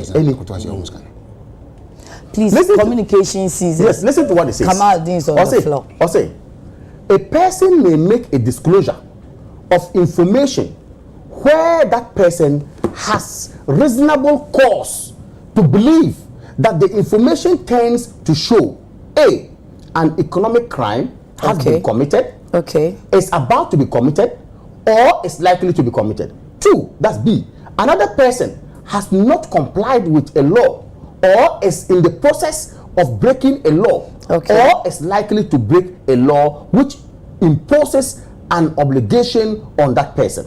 And C, a miscarriage of justice has been occurred or has occurred, is occurring or is likely to occur. It goes on and on and on. I'm trying to say, Section 1 of Whistleblowers Act alone tells you, and myself, and any good citizen of Ghana say, oh, be untoward, blow it out. Disclose it. That's what Ntim Fodjo did in the first place. Secondly, hold on. Yes, What yes, glory? yes. But who said any evidence? No. Only evidence. You're not the one. That's why the president has said, You see, we can you imagine? investigate. And as a member of parliament, collaborate with the security agencies. And he says, And he said, we don't go. what did my friend say? oh, sir. What was wrong? Say? He cited a letter right now. But he's invited to come there. Look, understand. Are you serious? The man, we are having a conversation. Please, let's have a conversation. Anyway. Cited a letter written purportedly by the honorable member of parliament. Now that letter seeking to say the interior minister should come. Not the interior minister. Agaga comes in to say the interior minister pen obey to me about why near many, but if you listen agencies if you listen to me earlier, Mesha said me say the mra and a chairman. And I make say whatever we have to do must be in tandem with the law. Sure. First of all, we have a member of parliament who has made allegation. Okay. We have ways of inviting a member of parliament in this country. Okay. You cannot just get up and say me. But they have not invited. They say president said agencies munyan shushemu papa na my information. It's on record to say nobody has even invited him to come and say anything. But he's also on record to have said that some friend in power. Oh no. He said it. I have listened to him. Oh, you haven't heard him say that. I have listened to But him. he said so, man. And he's ready on any day to be called and then to assist in the investigation. I listened to him on a sample as well. I'm saying that I listened to him. It is when you started saying that you are going to arrest him, you show him where power lies. That's what I say. Is it fine? Why the need be? The need do that. Look, cell. If it becomes necessary, we are going to arrest him. Cell no. Nipa na dem. Prison, God forbid, nipa na dem. Thank you. And I'm wanting a movie. But I'm saying that you shouldn't use that to let us try as much as possible. Evidence. Allegations. Yes. An honorable member of parliament. To prove. No evidence. No. You don't conclude say only evidence. What is it? What is the evidence? I'm saying, listen, for God's sake, the man has told you that the plane came. First of all, nobody has denied say the plane in Maya. Where is the man evidence? has told you the plane had the 5 days. Nobody has said no correct. The man has told you said there are records to show where the plane came from and why it left. Why is that record? Does he have it? Does he have it? Where it went? You are saying no. And I'm saying that look, we are today in a small global village. Just by the taking of this you are also information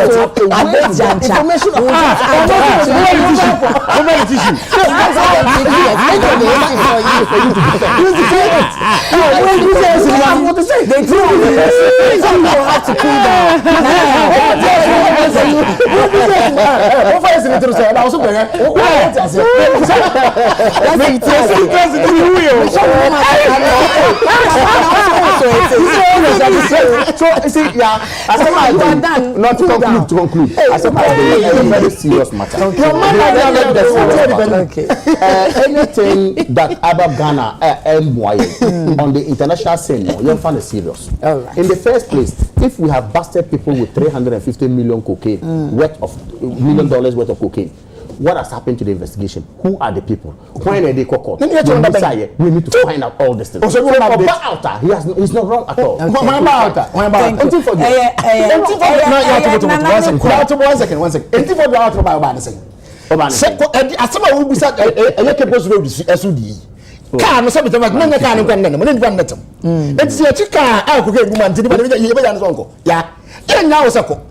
Okay, and even before that, now you meet me at the office. I'm some interview and Nigerian guy. He's in South now. On the 4th second day, I'm a second appearance in court also. So that's it. And the idea behind what make so young and see. But the only young can't for the man. And now bit to be the woman, you are penny who dear so and be a member of parliament. Who will be a chair member, so no, and then never we are so 2 minutes. And customer me mama tell me anya bia kra but me quote in a letter ama number on quote on one letter me say person the tron ya ama evidence to the flight me say number na or no bon e wo video na me dey akere no so pepe I saw it and anya bia me ama evidence kitu abi wa Okay. If you want to be no, I'm just 24 seconds. Some me 24 seconds. You penny radio. Anyway,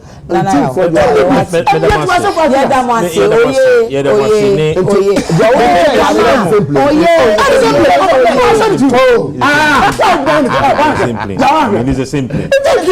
For the purpose of this discussion, the name is on the plane. Okay, can you go to the letter? But a quick one. Come on. Can you go to the letter?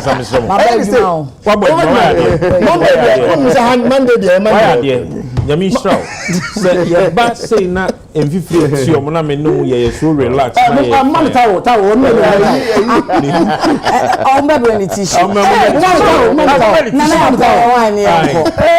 Yeah.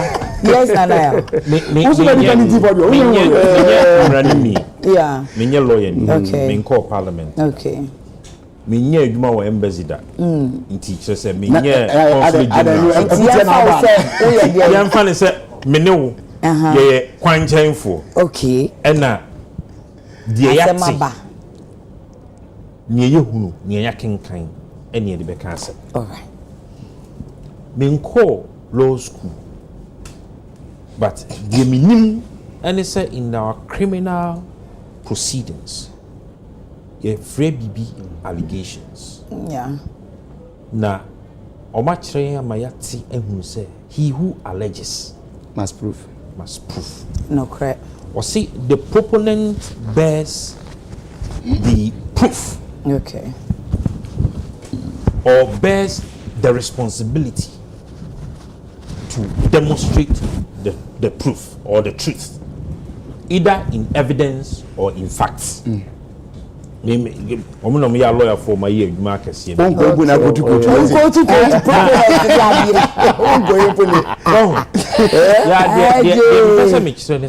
Nana. Say, what sem. And now who are simbi. Now would the abattoir montino. And son, how the baby now who in a swap.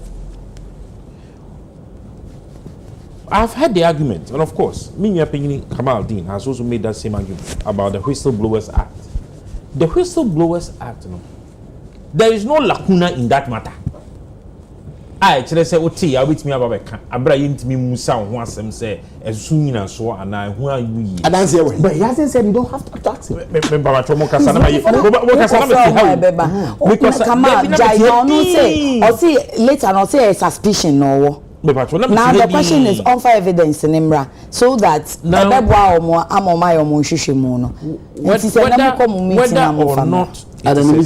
or not it is a suspicion, whether or not it is a hearsay. Okay. The person in team for you, and for the purposes of this discussion, I'll not refer to him as a reverend minister. I'll refer to him as an MP. I want to deal with the matter as an MP. Agreed. Say, I know capacity. Reverend, yeah, means being Kamasem. Okay. No, but he wasn't talking as a reverend. He was talking as an MP. So it's fine. In team for you as a person. This mischief. Where is coming from? His integrity is of very much importance. What he has said. One, he is not only a Ghanaian, he is a member of parliament, not just an ordinary member of parliament. He's a senior member of parliament. Ranking member for Interior and Defense Committee. Ranking member. You are saying nothing. You keep describing the man. Say what you let us hear his nothing. Okay. Please. Now, as a ranking member of Defense and Interior Select Committee of Parliament, he's privy to information me and you we don't have. Okay. Now, so what Parliament Select Committees, you will bear me some woman some marbon. Okay. Defense and Interior. Intelligence and foreign affairs. Because of international diplomacy. Okay. So for a ranking member for this matter, so we be the information at Nabontin. Oh, he's okay now. Now what can? Look at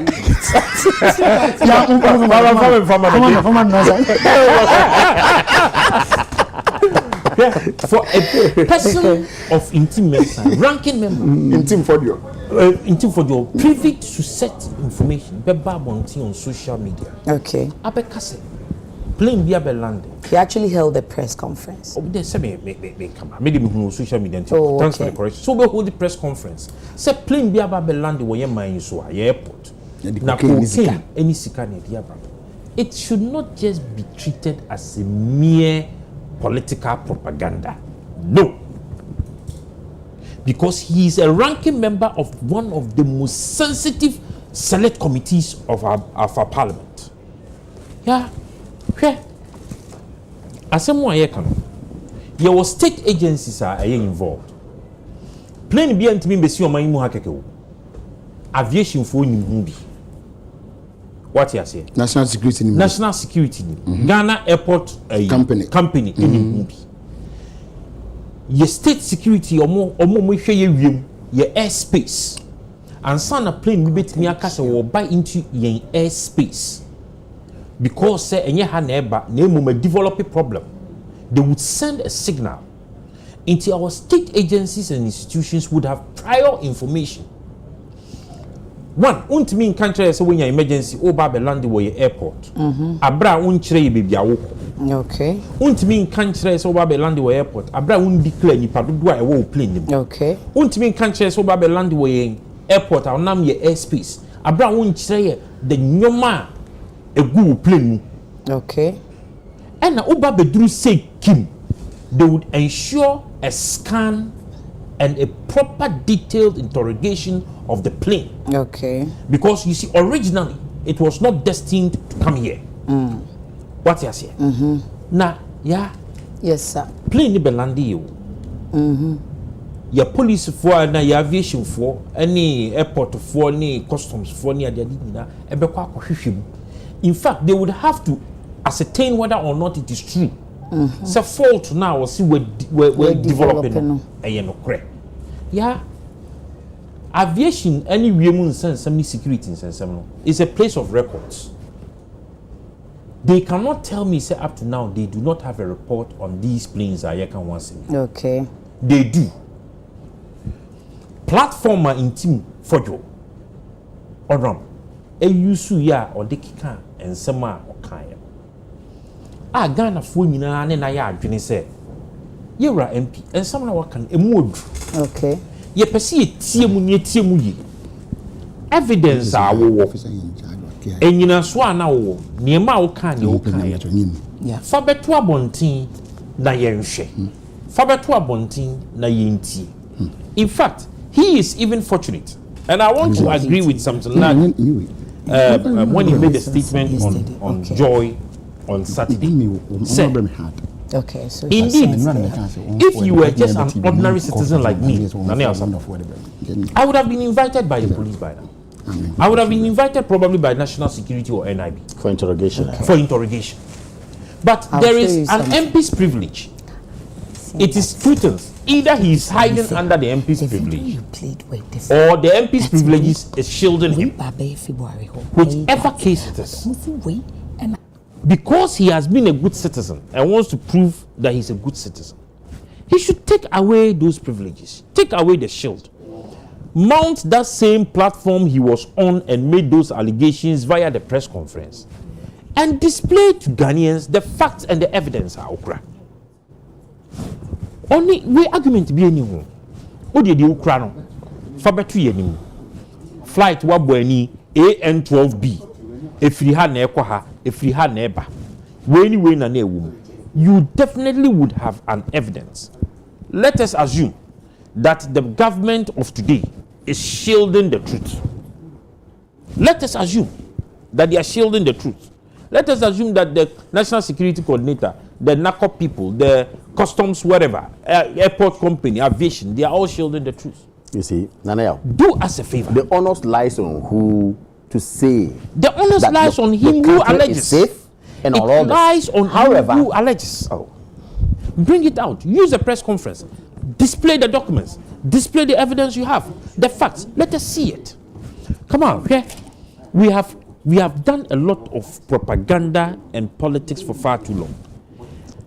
Okay? the jet, the plane, it belongs to a company. The company by now should be answering questions. The company should be speaking. What you say? But how do we make them speak when the person who is even alleging has not even brought us the evidence and the facts? The person is still speaking. And even going to speak again. I'm saying Again, he's speaking and still going to speak again. Also, there were mamu lead. Definitely. Yes, he's giving you the lead and he's still speaking. Yeah. And he will speak again.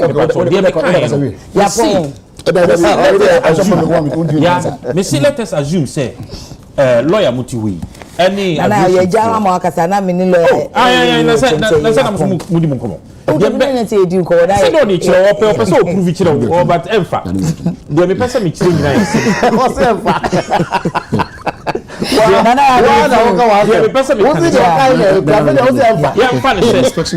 What they are saying is not the truth. What in team for Joe is saying is the truth. It's not this. Let me see emfa say. But on fasa evidence in Emra. That same platform now we use here. Thank you. Now say Odwini say M1, that platform no M1. He's a member of parliament. Okay. He can also go on the floor of parliament and raise the matters there. Yeah. Yes, lawyer. But yama we enye issue. I know say obasem. Emma yenya. I know just say person obe mampa. The matter hasn't ended. Let me just conclude. The matter hasn't ended. Let me conclude. Until they start coming out with details of what has happened. I understand, but let me conclude. Do you not agree with me, sir? Yempini fwa omudi o man yisui. Or those in parliament, those in the executive, those in the judiciary, wheresoever, they need to be reoriented on how and where and how to put out information. Okay. Because if he had taken into consideration the expensive nature and what this piece of information would cost Ghana, and when you see that platform, what you are saying, the effect on our trade, the effect of on our international relations, the effect on what our will it cost? Because already day in and day out, Omuchibi and 350 million worth of cocaine. You see, come on. 350 million. Many politics with this, yeah. I see. Let me PM you come on. No more time. No more time. No more time. Don't politicize it, please. You are telling them to hide it because when politicize up to the you know. Yes, Alaji. Don't. I mean, Miss Moko. Your cause up, Alaji. And your government. Muna ko kill cases. Somebody say your point. Come out the police. 350 million. This is what you guys are doing. And then under our termination, under this government, led by Brigadier General Manti, as the Director General for NACOC. The Abachi we are one thing. Okay. The Abachi we are one thing. And if I want to say your needs, so see, cocaine by and play more than when the P Ghana. No evidence. I'm producing evidence. One producer. That letter come out. I want to see what come on, time ni be. Come on, time ni. Mama, man, you come with magic. Majai. I will come with teacher. Headmaster. So they make an yes, lawyer. What say? What was when we said sorry playing the ABP Ghana? What is ABP Mukrumga? Through to what cocaine. Me phone one after the other. Yeah, Ponty. Money laundering. Okay. Good. I know some say cocaine. Those of who ABP Mukrumga. That is the one cocaine. All right. Me remember tonight catch say. Flight now what the tail numbers then one let more. The invite say yamra parliament. Me the flight natural ha. Okay. Actual some staff na staff gina customs for one for gina almost kind of flight no. Okay. Ma catch us the increment to go na kwa de because one cost na flight ni mo ye bibia wi 2. Okay. 2 dogs. And dem ko. Ni nyina achi no make me this evidence na ma wa. Entin for do tin fa bibia ma bonti me ti obia o. Hey, kasa no wakasa. Ghana na mo di bia go ba. Kasa o. I will say o wan some ye ni. No problem. What the so what you now want it tia dey. Ebi na hu obi a won atam cocaine ko abon tia say dey abon board dey ko. For better say we say true. And cocaine bon board dey kuri. And ampa promises nso show say me dey promises show say airport. Enti ampa dey nso better say dey airport no dey ko ampa. Na ngba ko no dey ko say ni photo dey be hu ni ya ko fa na ko che no. Because wo boy am yeduma dey tiyo. Ni mo so better bon tia kan say mo wuntimi nyina so fa mai. No be can na bof who TV ni can I say message e ba no e say my cat to bof so ko na e no dey. Oh dey be I dey ya to one sorry. What is it? Oh what dey read message what ya can what na ya say for say for comments na what we o mko break ti no break no nya call me the host Samson himself said that Reverend Intim Fojo said the messages he was reading were against him, so he's taking leave of us. Okay. No, I didn't.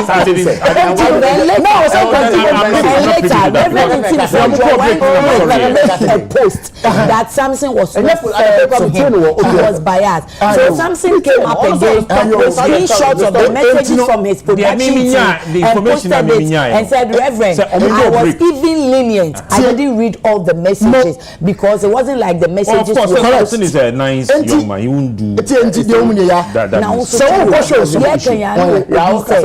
said, "Fonina odi achire me no. Okay, ojitum say no kremi pe na me hu but ojitum.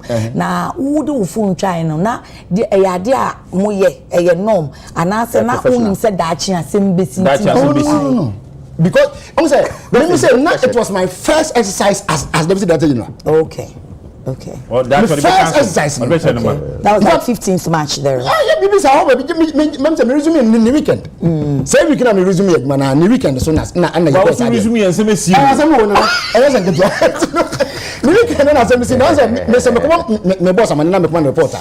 At least I'm sure that indeed that no gas me go my yard in. Okay. Until when go not for myself anyway, but just to show my boss and then also give me the head and I read the report over. Then the coincidence was good. Exactly. So we say and allow say ya meka wase bi say hwini mu.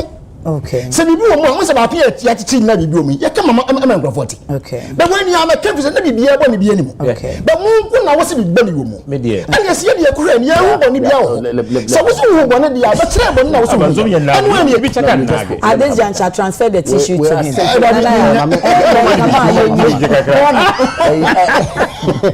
Come on. What was no pressure ni ho.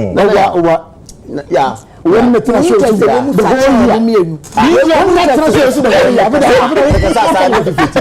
okay yeah you see anything for job the me person establish say Ghana for mutie me say Ghana and then na ye do Ghana okay say 2009 between 2009 2010 UN raised red flag on Ghana on these drug issues and affecting your papa so international your friend say destinations no we do not want a bad name excuse me with all respect we do not want a bad name to be tagged to Ghana and the normal say bar if a member of parliament has an inkling of an information say people say na is important and I'm for the fact say your friend no man a part of the story and details if he has it I'm for it that's why the platform use the president himself said collaborate and the point is and say the buffon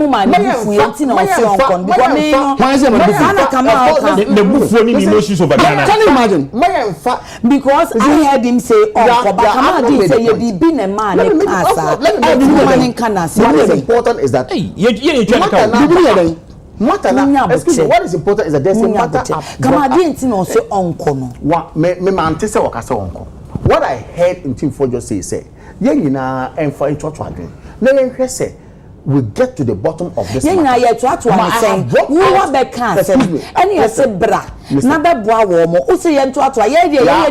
formal invitation to the member of parliament inviting him on this he doesn't need a formal invitation. Did he seek information to hold the press conference? Let's look at this. No, this one. See, I'm to be very interrogated. Look, I keep saying that look, we have a process. One at a time. Forget process because you didn't respect the process. You didn't respect the process. What does the law say? It's a due process of the law. Due process. Come on, we need to follow the due process up to foot. Did the man follow the due process? When I'm disclosing information, I don't need due process. So come and give us due process to come and do that. Did you call him formally? We don't need to call him. Ghana does not need to call him formally. Listen, the president saw that there was need to investigate this matter. President Akasa said, "Yeah, investigate it." I think said that is even enough an invitation. But before I move on the crown, and on say on they were providing information that that's what I don't know. That is why I have not called him. Okay, so if you are the body that is supposed to invite him, so what's the presentation? To invite him for particulars of the matter. Come on. Invite him. Come on. Oh, invite him. No, I'm back. Come on. You didn't do that. Come on. What you are telling me, say, hold on. Come on, say. President to the best of my knowledge, have invited. Yes. Where? On when? You see, maybe this is if you just sit here and say, how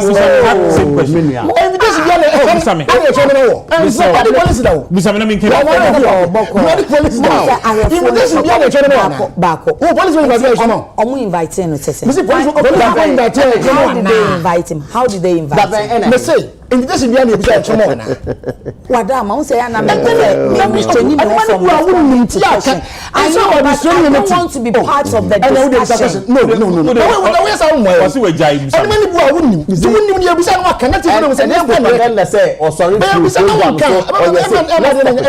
cannot punish the guys in he's not. Has told you for a segment. And the segment ended and he walked out as the result. He did not say he are going to the man had a several platforms. I'm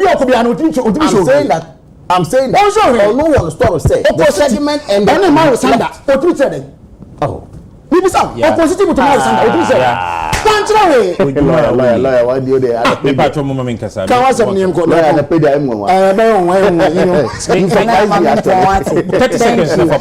no only say, "Ejuma me to be some question."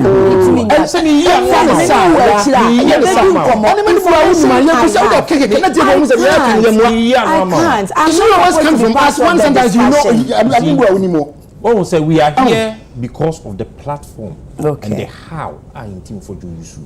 Okay. What he has here. He did not need an invitation to organize a press conference. Okay. To spill out the allegation. He does not need an invitation to let loose and publish the evidence and the facts he has. In fact. Okay, so on your invitation, so by publishing the evidence. If indeed Ghana is the reason he's doing what he's doing, he does not need it. Now, there be no reason. You do not need a reason or invitation to go to Ghana police, to go to NACOP, and present to them the evidences that you have. What he has here. I thought I was seeing you need on what? For us to be able to pull him to the table. And son it me free him for you because he's a member of parliament. Okay. But he does not need or he does not have those blockages to be able to walk to the offices of these security agencies to present to them their invitation. In fact, and then a mobile press conference. Yeah. He does not need permission of Ghana to publish evidence now. One for us to all see. Thank you. Nana Yasapon, your special aid to Chief Alan Chemating, Lawyer Chumberima Esquire, Deputy DG Nakok, Kamal Din Abdullah, NPP Communication Team member. And former Consul. Well, I'm still a Deputy Communication Director, not the member. I'm not the team member. Sorry, Patrick.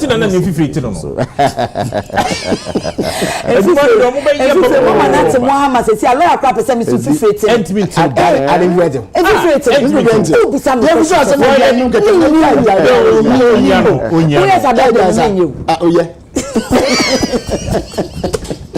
Last Corporal Rebecca Agbekuaji and Neyewa Woda Water D Central Police Station. Happy birthday to you.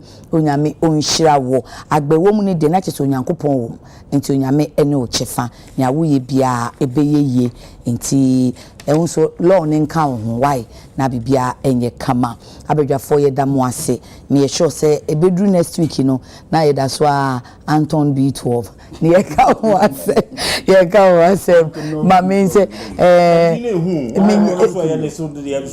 but islands ne free so ka ho the islands where it was coming from. I forgot